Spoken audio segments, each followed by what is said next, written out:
pertanyaan dari teman-teman. Jika ada, boleh mengangkat tangannya satu-satu ya.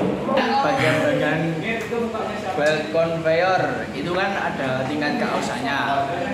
Nah, kenapa tingkat keausan tiap bagian itu bisa berbeda-beda? Sudah. Kita tanyakan dulu ya Mas Arya. Ditanyakan kembali. Oke. Selanjutnya, boleh balik. Oke, tadi kan di belt conveyor itu dijelaskan bahwa ada operatornya. Nah, di sini tuh operator tuh tugasnya ngapain dan operator tuh ada di mana? Soalnya kan aku ya pahami kalau belt conveyor tuh otomatis jalan gitu loh. Nah, itu aja. Selanjutnya Mbak Maya, boleh. Pertanyaannya, coba sebutkan contoh kecepatan yang dibutuhkan untuk mengangkut bahan galian pada belt conveyor. Ya. Selanjutnya Mas Angga. Apakah belt conveyor pada industri pabrik dan pertambangan itu sama? Tolong dijelaskan. Dan berikan contohnya. Satu lagi, Rado, boleh. Oke, nah di kekurangan tadi kan itu tersendiri disebutkan bahwa sabuk itu sangat rentan rusak atau sobek apabila terkena benturan dari batuan yang keras dan tajam.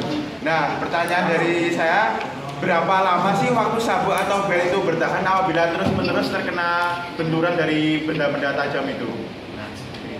Ya, terima kasih. Oke, mengapa kok keausan tingkat belt conveyor itu bisa berbeda-beda? Dikarenakan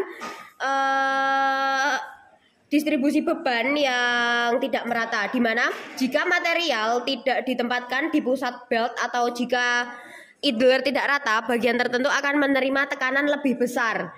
Kemudian kecepatan belt yang tidak seragam, di mana gesekan yang tidak merata bisa menyebabkan beberapa bagian belt aus lebih cepat untuk berjalan. Kemudian faktor kondisi lingkungan, di mana bagian konveyor yang lebih sering terkena material abrasif, panas atau kimia akan lebih cepat aus, seperti itu. Menjawab Mas Arya? Baik, saya izin untuk menjawab pertanyaannya Mbak Maya dulu.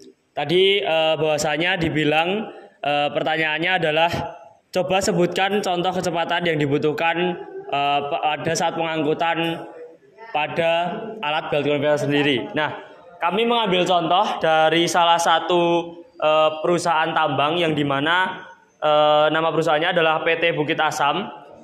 Dari contoh yang kita ambil yaitu untuk apa kecepatan yang dibutuhkan itu menurut atau menyesuaikan dari bahan galian yang ditambang atau yang digali. Nah, contoh di sini adalah untuk mengangkut 5.600 ton per jam batu bara adalah 5,9 menit per second dengan daya yang dibutuhkan 349 kW.